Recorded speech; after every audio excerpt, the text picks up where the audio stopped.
Assalamualaikum warahmatullahi wabarakatuh. Sebelumnya terima kasih kepada Ibu Dr. Haji Lia Ujriawati SMSI selaku dosen pengampu mata kuliah Akuntansi Keuangan Menengah. Di sini kami dari kelompok 5 akan membahas mengenai earning per share atau EPS. Sebelumnya, perkenalkan, saya sendiri Siti Rohmana Bila dengan NIM 55522400047. Saya Siti Rupila dengan NIM 555224045. Dan saya Raju Nabila dengan NIM 55522240061. Baik, di sini kami akan membahas mengenai apa itu earning per share, cara menghitung earning per share, pentingnya earning per share dalam analisis fundamental, cara menggunakan EPS untuk menilai saham, contoh perhitungan earning per share, penerapan EPS dalam keputusan investasi, dan kesimpulan. Nah, di sini saya akan terlebih dahulu membahas mengenai apa itu earning per share.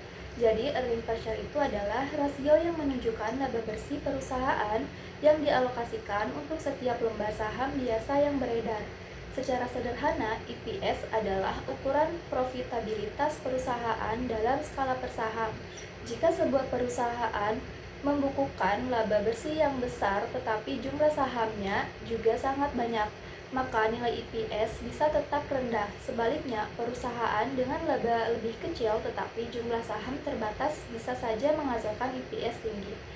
Nah, melansir pada Investopedia, EPS biasanya dipublikasikan dalam laporan keuangan tahunan maupun kuartalan.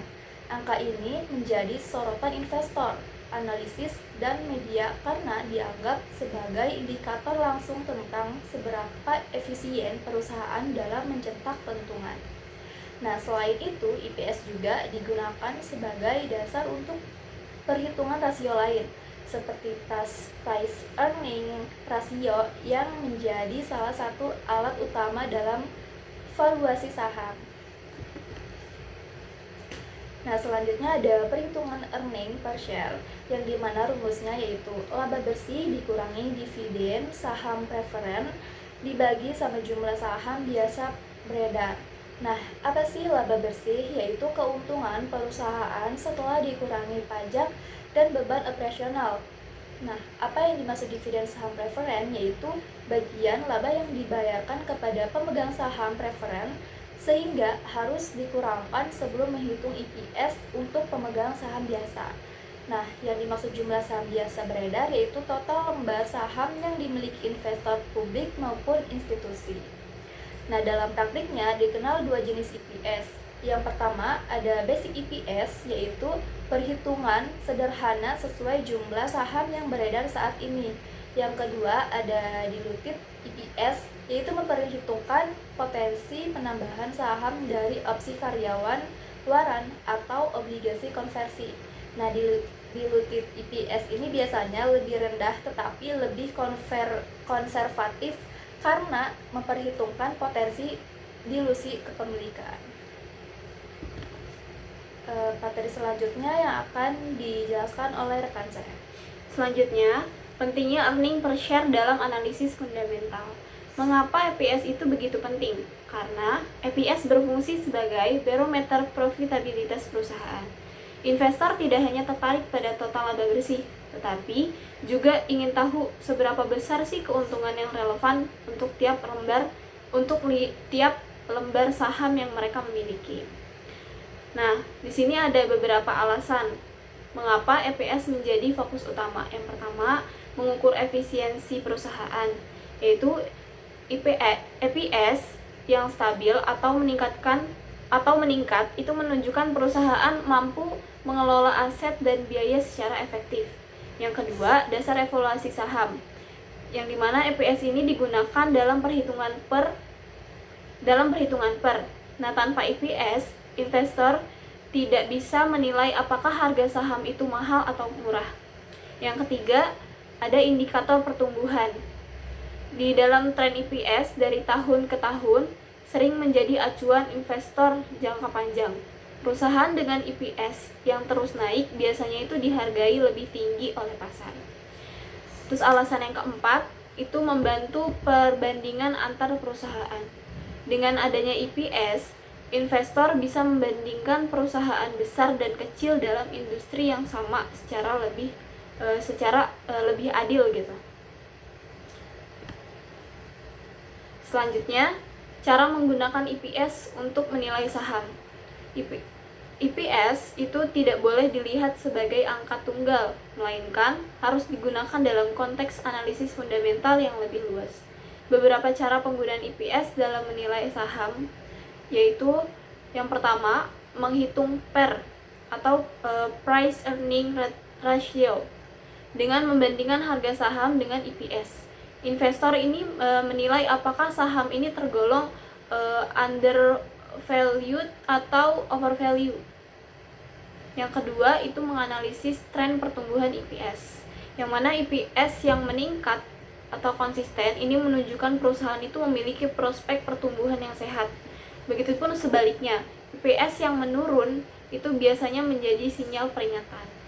Selanjutnya yang ketiga ada membandingkan dengan kompetitor, yang mana EPS perusahaan dalam sektor yang sama itu bisa jadi acuan untuk menilai efisiensi dan profitabilitas yang relatif. Selanjutnya yang keempat ada menilai kebijakan dividen, yang mana EPS ini juga digunakan untuk menghitung rasio payout atau dividen lebih dari dibagi. Yang keempat itu menilai kebijakan dividen. EPS ini juga digunakan untuk menghitung rasio payout atau dividen dibagi dengan EPS, yang mana rasio ini menunjukkan seberapa besar si laba yang dibagikan, yaitu dibagikan laba yang ditahan untuk ekspansi.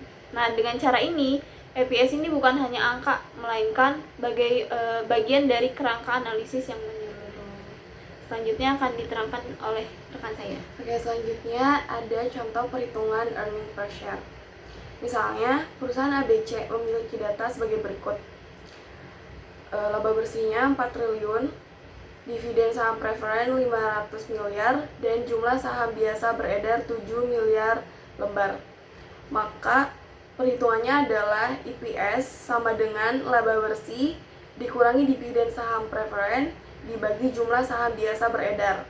Berarti, EPS sama dengan 4 triliun dikurangi 500 miliar sama dengan 3,5 triliun dibagi dengan 7 miliar. Hasilnya adalah 500 rupiah per saham. Jadi EPS-nya adalah 500 rupiah per saham. Selanjutnya adalah penerapan EPS dalam keputusan investasi. Yang pertama, screening saham. Jadi EPS dapat menjadi filter awal untuk mencari perusahaan dengan laba konsisten. Yang kedua, analisis valuasi.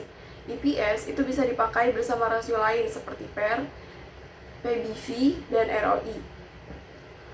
Yang ketiga, strategi jangka panjang. EPS yang meningkat tiap tahun menjadi salah satu tanda perusahaan berkualitas. Yang keempat, membaca risiko dilusi. Jika perbedaan antara basic EPS dan diluted EPS sangat besar, berarti ada potensi jumlah saham akan bertambah sehingga keuntungan per saham berkurang. Baik, materi yang sudah disampaikan tadi dapat disimpulkan bahwa memahami cara menghitung earning per share adalah langkah awal untuk analisis fundamental saham.